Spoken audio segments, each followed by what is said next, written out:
Ketegangan terjadi saat petugas gabungan dari kepolisian dan Satpol PP Kabupaten Kuningan mendesak agar jemaah Ahmadiyah yang ingin menggelar jalsa salana untuk tidak digelar. Ratusan massa yang sudah berdatangan ke lokasi berusaha meminta kepada aparat untuk tetap menggelar kegiatan tersebut. Bahkan sejumlah jemaah Ahmadiyah terlihat berteriak kepada petugas. Guna mencegah banyaknya jemaah Ahmadiyah yang datang dari berbagai lokasi, sejak Jumat pagi polisi melakukan berbagai penyekatan jalan agar rombongan jemaah Ahmadiyah tidak bisa menuju lokasi kegiatan. Pelarangan kegiatan jemaah Ahmadiyah sendiri dilakukan berdasarkan surat keputusan Gubernur Jawa Barat Pergub Jabar nomor 12 tahun 2011 tentang pelarangan aktivitas jemaah Ahmadiyah. Demi keamanan ya, kami tidak ingin ada hal-hal yang tidak diinginkan, makanya sampai hari ini kami masih melakukan pengamanan itu untuk semua rasa aman, kondisivitas, jangan sampai terjadi hal-hal yang tidak diinginkan pada masyarakat kita di Kabupaten Kuningan. Bab 3 larangan tentang aktivitas jemaah Ahmadiyah pasal 3 saya menyampaikan ayat 1 penganut anggota dan atau anggota pengurus jamaah Ahmadiyah dilarang melakukan aktivitas dan atau kegiatan dalam bentuk apapun sepanjang berkaitan dengan kegiatan penyebaran, penafsiran, dan aktivitas yang menyimpang dari pokok-pokok ajaran agama Islam. Meski sempat memanas, kegiatan tersebut akhirnya dibatalkan. Namun, alasan pembatalan pun dipertanyakan oleh pihak Ahmadiyah. Meski sudah dibatalkan, namun petugas gabungan masih berjaga di sekitar lokasi rencana digelarnya kegiatan di Desa Manis Lor, Jalaksana. Dari Kuningan, Jawa Barat, Miftahuddin iNews melaporkan. Intensitas hujan tinggi di pegunungan membuat ratusan rumah warga di Kabupaten Pidijaya Aceh terendam banjir. Sementara itu di Kabupaten Mojokerto, Jawa Timur, akibat tanggul jebol dan aliran sungai tersumbat, 2 desa terendam banjir.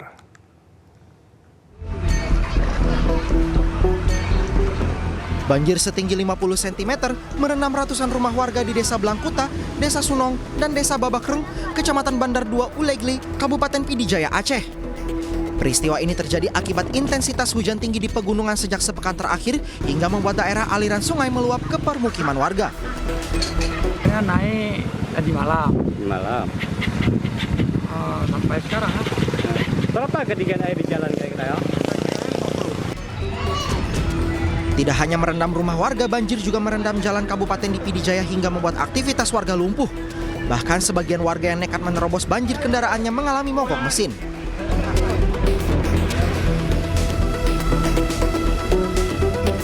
Sementara itu, hujan lebat di Kabupaten Mojokerto, Jawa Timur sejak Kamis siang hingga malam hari menyebabkan 2 desa di Kecamatan Bangsal dan Mojosari terendam banjir.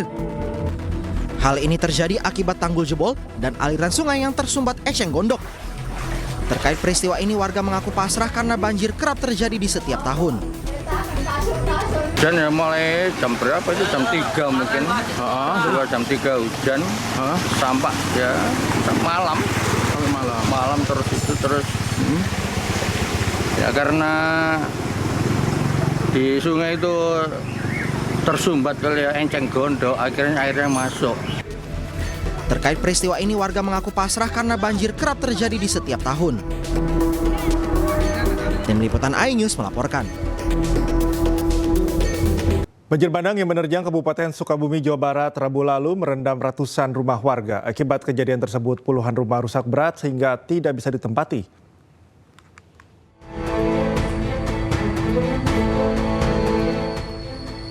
Beginilah kondisi salah satu rumah warga yang rusak berat usai diterjang banjir bandang di Kampung Parung Seah, Desa Curug Luhur, Sagaranten, Kabupaten Sukabumi, Jawa Barat. Rumah milik warga ini hancur akibat diterjang derasnya banjir bandang luapan Sungai Cikaso yang terjadi pada Rabu lalu. Desa Curug Luhur ini merupakan salah satu lokasi terparah yang berada di wilayah Kecamatan Sagaranten. Bahkan 8 unit mobil milik warga hanyut terbawa arus.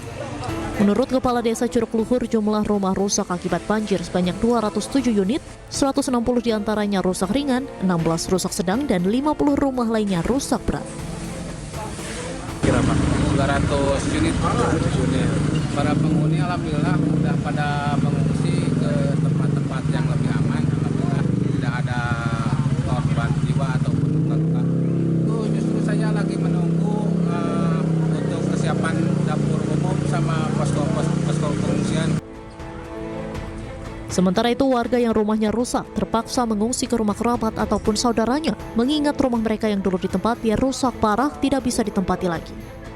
Warga berharap kepada pemerintah agar mendapatkan ganti rugi karena rumah mereka mengalami rusak berat. Ya, tembokan itu keseret arus. Terus saya waktu ada di sini mau ngambil barang, nggak sempat, air mendadak datang di belakang rumah. Semua dari dalam rumah hilang semua, saya nggak ada pakaian sama sekali, pokoknya hancur.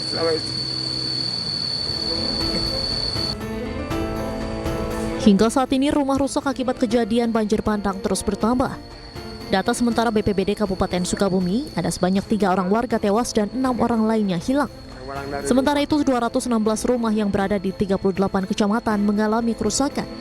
21 diantaranya rusak sedang dan 41 lainnya rusak berat. Dari Sukabumi, Jawa Barat, Budi Setiawan, iNews melaporkan.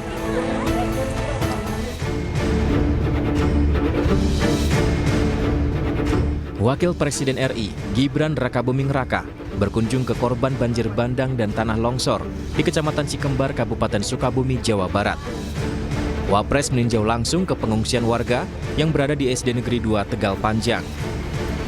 Menemui pengungsi, Wapres memastikan tenda pengungsi dalam kondisi layak huni dan kebutuhan pangan pengungsi juga tercukupi. Usai menemui pengungsi, Wakil Presiden menempuh perjalanan menggunakan sepeda motor memantau dampak tanah longsor, di mana dalam pemantauan sejumlah bangunan, rumah, jalan, dan jembatan mengalami kerusakan parah. Dalam kunjungannya, Wapres memberikan arahan kepada seluruh pihak terkait agar memastikan pelaksanaan tanggap darurat berjalan cepat dan maksimal. Senada dengan yang disampaikan Wakil Presiden, BNPB memastikan segera memprioritaskan perbaikan pasca banjir bandang dan tanah longsor. Ini rumah-rumah yang rusak, jembatan yang putus, infrastruktur segera kita perbaiki, tanah longsor yang menutup jalan juga didatangkan alat berat. Ini semuanya akan kita perbaiki, tentu saja butuh waktu. Nah, saya sampaikan kepada rekan-rekan media sekalian, kami pastikan dari hari ke hari ini, besok, dan selanjutnya kondisinya semakin baik dan nanti pada satu titik itu akan kembali seperti kehidupan seperti semula. Untuk Kabupaten Sukabumi, sebanyak 38 kecamatan dan 101 desa terdampak bencana. Peristiwa ini menimbulkan 4 orang meninggal dunia, 6 orang lainnya masih dalam pencarian. Tim Liputan iNews melaporkan. Pemirsa, Presiden Prabowo Subianto bertemu dengan Presiden ke-7 RI Joko Widodo. Pertemuan digelar di kediaman Prabowo di Kertanegara, Jakarta. Usai pertemuannya digelar tertutup, Presiden Prabowo menemui para awak media yang telah menunggu di depan kediaman Prabowo. Presiden Prabowo menjelaskan tak ada bahasan khusus dalam pertemuan ini dan hanya makan malam bersama. Tadi kita makan malam, Pak ya. Makan malam. Nah, kemarin kan nasi goreng Jawa, Pak. Ayam goreng dan macam-macam lah, ya. Ada pembahasan politik sama ekonomi, Pak. Partai Gerindra mungkin atau bagaimana? Hah? Oh, kalau Gerindra terbuka. Tapi kita tentunya nggak bisa maksa beliau masuk. Ada pembicaraan soal pilkada lagi, Pak. Beliau Bapak Presiden dulu waktu ke Merauke kan, kemudian mampir ke Solo. Ini saya pas ke Jakarta, kayak kunjungan balasan gitu. Karena kangen. Sampai jam berapa di sini tadi, Pak? Pak Jokowi sampai jam berapa di Jakarta tadi, Pak? Bang, kamera depan dong. Sore tadi. Berarti Pak Jokowi Soal gabung Golkar, Pak. masuk ke partai mana mungkin? Ini nanya-nanya politik. Ada pembahasan pilkada di kantor. Semuanya tawarannya ada, Pak. Mungkin ada pertimbangan, Pak. Makan malam. Bapak ada perbincangan soal pilkada Jakarta mungkin, Pak? Maunya politik.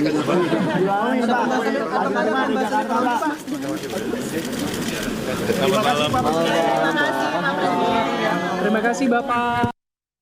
Untuk mengetahui kondisi terkini di Kertanegara, Jakarta, sudah terhubung dengan rekan Esra Ambarita. Esra, selamat malam. Bisa Anda gambarkan bagaimana jalannya pertemuan antara Joko Widodo dan juga Prabowo Subianto?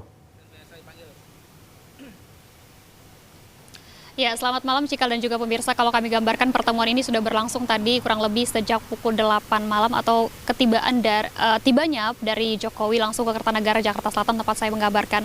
Kalau kami perhitungkan ini pertemuan kurang lebih berlangsung selama sejam, dan tadi kita sama-sama mendengar bahwa pernyataan dari keduanya, baik Presiden Prabowo Subianto maupun Jokowi, ini sempat menyampaikan bahwa pertemuan ini hanyalah makan malam bareng ataupun semacam dinner, dan menyampaikan bahwa ini adalah semacam pertemuan karena kangen atau pertemuan balasan, karena dari sebelumnya kita ketahui bahwa Presiden Prabowo Subianto ini sempat juga mengunjungi dari Jokowi yang berada di Solo, dan ini semacam pertemuan balasan sekali lagi.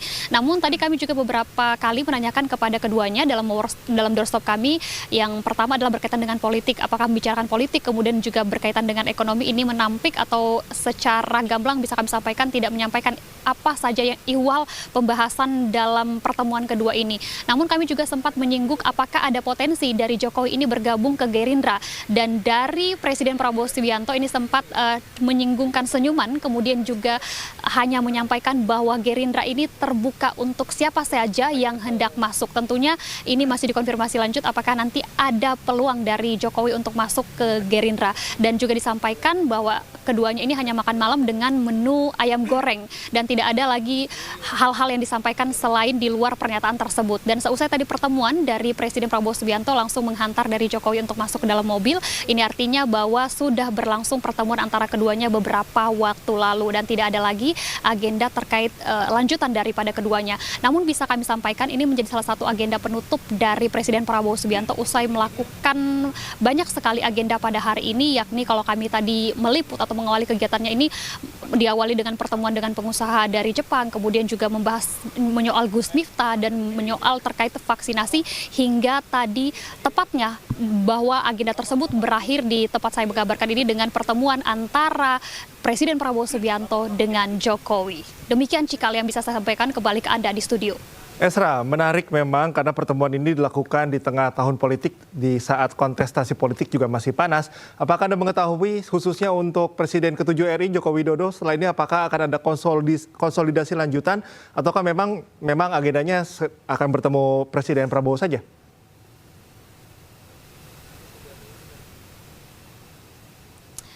Ya, Cikal, menarik sekali kedatangan dari Presiden ke-7 Republik Indonesia yakni Jokowi langsung ke Jakarta, dan tidak ada berkaitan atau bersinggungan dengan politik ataupun pilkada kalau kami tadi mengutip pernyataannya. Namun kita akan mengikuti apakah agenda-agenda selanjutnya dari Jokowi ini masih ada berkaitan dengan pilkada, maupun kita ketahui bahwa suhu politik apalagi di Jakarta ini masih bergelut begitu ya, masih harus kita tunggu karena siapa yang akan menjadi pemimpin Jakarta untuk Jakarta khususnya.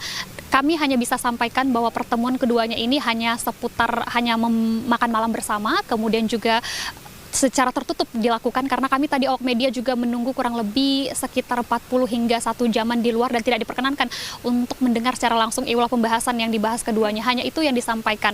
Bahkan kami tadi sempat mengajukan apakah membahas pilkada, kemudian juga apakah membahas mengenai politik, apakah kemudian membahas soal ekonomi. Keduanya hanya menyampaikan atau hanya berekspresi dengan senyuman dan tidak ada pembahasan menyoal politik secara langsung. Namun bisa kami sampaikan bahwa tentunya menarik bahwa kedatangan dari Presiden Republik Indonesia ke-7 yakni Jokowi tepatnya di sore hari tadi, kalau kami dengarkan, kami akan mengupdate terkait apakah ada agenda-agenda khusus selama kedatangan dari Jokowi khususnya ke Jakarta, dan apakah akan ada pertemuan lagi seusai nanti bertemu pada malam hari ini dengan Presiden Prabowo Subianto. Itu yang masih kami tunggu. Kami minta statementnya apakah masih nanti ada pertemuan lebih lanjut mengenai kunjungan maupun kedatangan dari Presiden Republik Indonesia ke-7 yakni Jokowi langsung ke Jakarta. Cikal.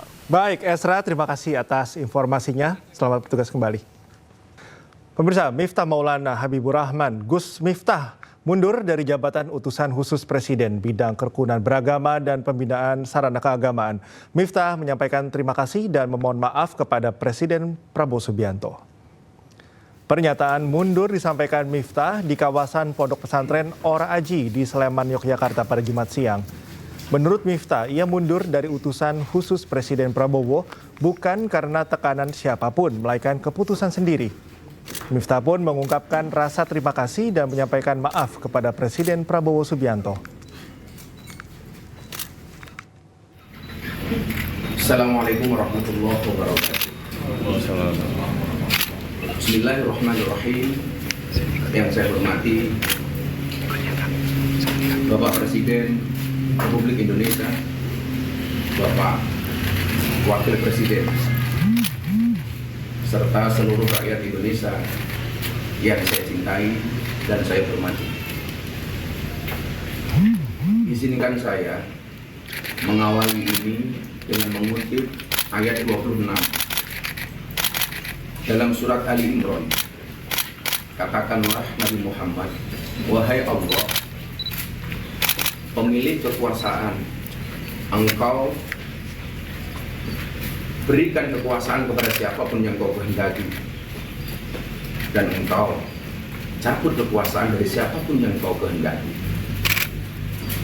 Engkau muliakan siapapun yang Kau kehendaki, dan Engkau hinakan siapapun yang Kau kehendaki.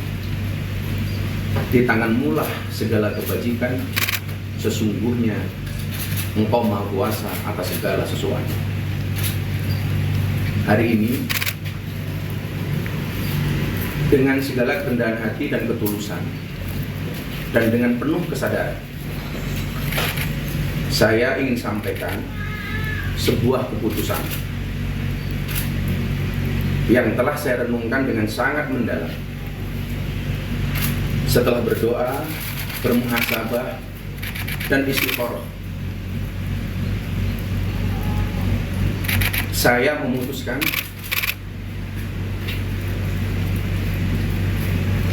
untuk mengundurkan diri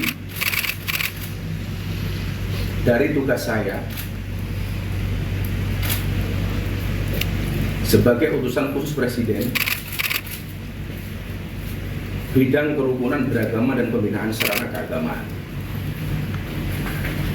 Keputusan ini saya ambil bukan karena ditekan oleh siapapun, bukan karena permintaan siapapun, tetapi keputusan ini saya ambil karena rasa cinta, hormat dan tanggung jawab saya yang mendalam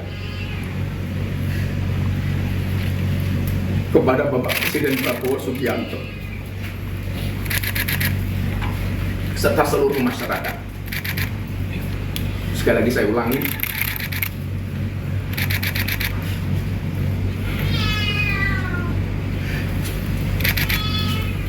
keputusan ini saya ambil bukan karena ditekan oleh siapapun, bukan karena permintaan siapapun, tapi semata-mata keputusan ini saya ambil karena rasa cinta, hormat, dan tanggung jawab saya sangat mendalam kepada Bapak Presiden Prabowo Subianto serta seluruh masyarakat Indonesia. Keputusan ini bukanlah sebuah akhir ataupun langkah mundur, melainkan langkah awal untuk terus berkontribusi kepada bangsa dan negara dengan cara yang lebih luas dan beragam.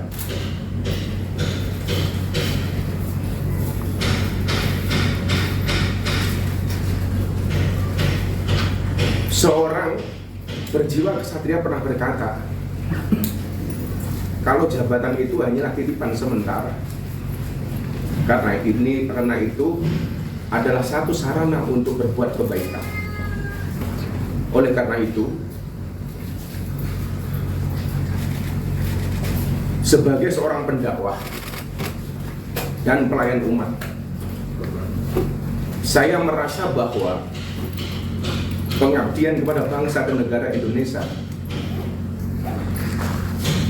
tidak terbatas pada satu jabatan dan kedudukan semata, tapi mencakup seluruh ruang di mana saya bisa memberikan manfaat. Kepada Bapak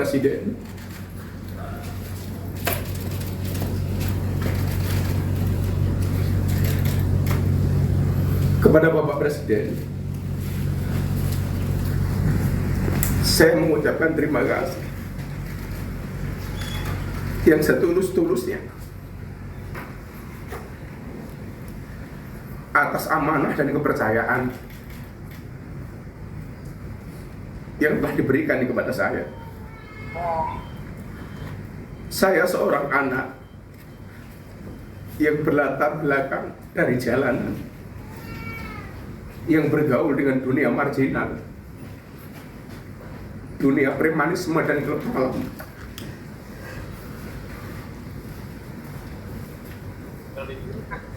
Telah diangkat derajat setinggi-tingginya oleh Bapak Presiden.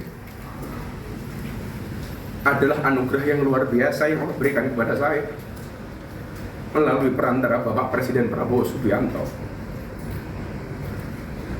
Saya mohon maaf kepada Bapak.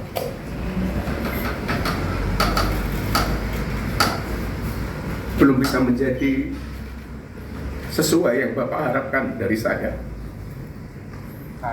Sekali lagi, saya mengucapkan terima kasih kepada Bapak Presiden karena saya belajar menjadi seorang kesatria dari Bapak Presiden. Presiden Prabowo menanggapi pengunduran utusan khusus Presiden bidang kerukunan beragama dan pembinaan sarana keagamaan merupakan bentuk Miftah mengakui kesalahannya setelah dianggap menghina tukang es. Presiden menganggap pengunduran dirinya sebagai tindakan kesatria.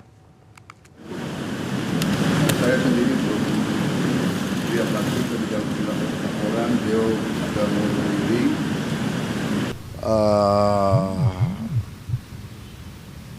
Komentar saya kira itu adalah tindakan bertanggung jawab, tindakan kesatria, ya. Beliau sadar, beliau salah ucap, beliau bertanggung jawab dan beliau mengundurkan diri. Saya kira kita hargai sikap kesatria itu. Saya kenal beliau, ya mungkin karena beliau memang bergaul dan sering berceramah di kalangan bawah. Mungkin bahasa beliau niatnya bukan niat jahat, bukan niat menghina, tapi terlepas mungkin ya salah ucap. Beliau sadar, beliau salah, beliau bertanggung jawab, beliau mengundurkan diri. Saya kira itu ya jelas. Saya kira di Indonesia juga jarang orang merasa salah, bertanggung jawab dan mengundurkan diri ya. Jadi kita hargai yang itu. Tapi ya beliau sendiri sadar bahwa beliau salah. Akan disiapkan penggantinya nggak Pak? Ada penggantinya Pak? Nanti kita cari ya. Nanti kita cari. Oke? Oke Pak.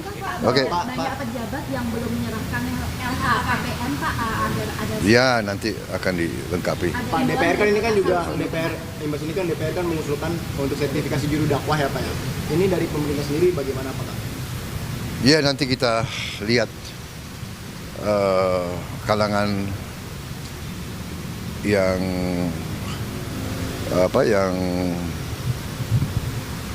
mengerti masalah ini semua, nanti mungkin mereka akan kasih masukan ya. Majelis Ulama, kalangan-kalangan dari ormas-ormas keagamaan dan sebagainya, nanti kita minta pendapat mereka. Oke? Terima kasih ya. Sebelumnya, video viral Miftah Maulana diduga mengolok penjual es teh berbuntut panjang. Hingga akhirnya hari ini Miftah menyatakan mundur dari jabatannya sebagai utusan khusus Presiden. Masih, ya kono didok.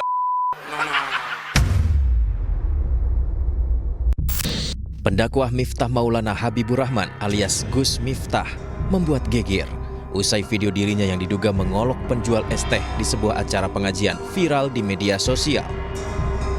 Momen tersebut membuat publik geram saat seorang penjual es teh yang berdiri di antara jemaah tiba-tiba ditegur dengan kata-kata yang tidak pantas oleh Miftah Maulana dari atas panggung.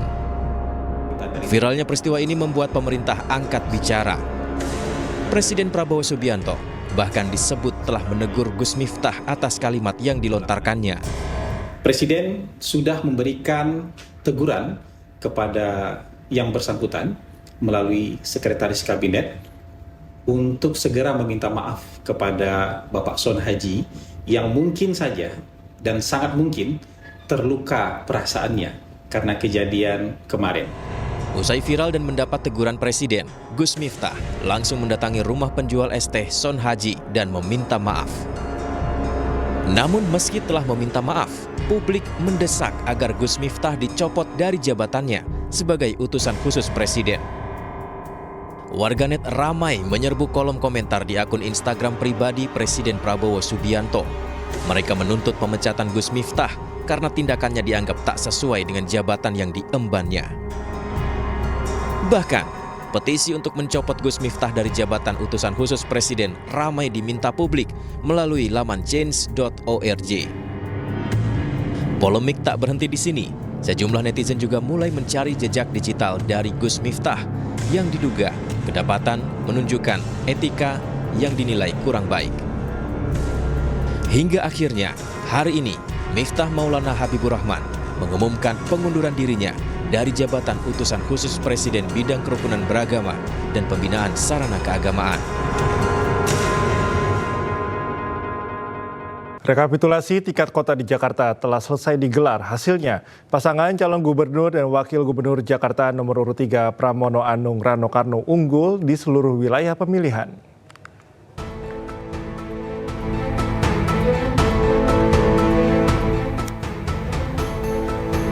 Di Jakarta Pusat, rekapitulasi penghitungan suara Pilkada Jakarta telah selesai digelar. Hasilnya paslon Pramono Rano unggul dibanding pesaingnya. Rekapitulasi pasangan Pram Rano mendapatkan suara terbanyak yakni 220.372 suara. Sementara paslon nomor urut 1 Ridwan Kamil Suswono berada di posisi kedua dengan raihan 152.235 suara. Dan disusul paslon nomor urut 2 Dharma Pongrekun Kunwardana sebanyak 44.865 suara.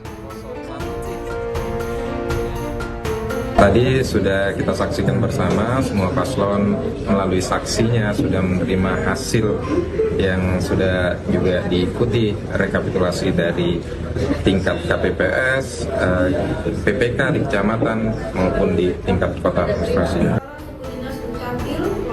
Di Jakarta Barat, hasil rekapitulasi dari 8 kecamatan menetapkan paslon Cagup dan Cawagup Jakarta nomor urut 3 Pramono Anung Rano Karno unggul dengan perolehan suara tertinggi, yakni sebanyak 500.738. Selain di Jakarta Barat, pasangan Pramono Anung Rano Karno juga unggul di Jakarta Timur dengan 635.170 suara. Pasangan Pramono Rano unggul di 9 kecamatan kecuali di Pasar Rebo. Di kecamatan ini, pasangan calon gubernur dan wakil gubernur Jakarta nomor urut 1 Ridwan Kamil Suswono unggul dengan perolehan 45.601. Tim Liputan iNews melaporkan. KPU Jakarta menjadwalkan pleno rekapitulasi hasil pilkada tingkat provinsi dan penetapan hasil pemilu berlangsung mulai besok 7 Desember hingga 9 Desember mendatang. KPU Jakarta menyebut tidak dapat memprediksi hasil akhir terkait kemungkinan pergeseran suara di pleno tingkat provinsi.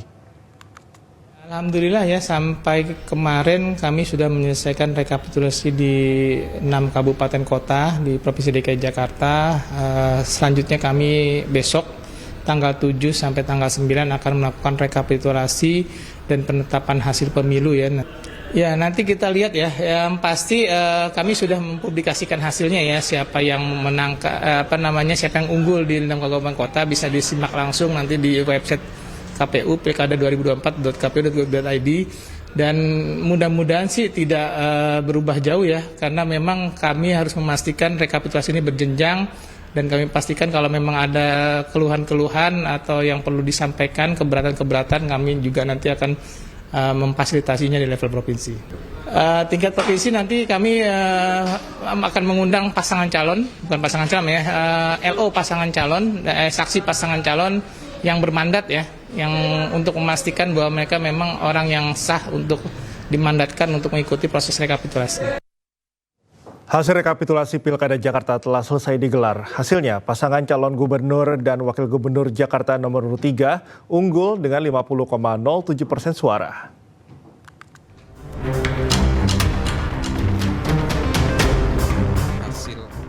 Hasil rekapitulasi Pilkada Jakarta telah selesai digelar.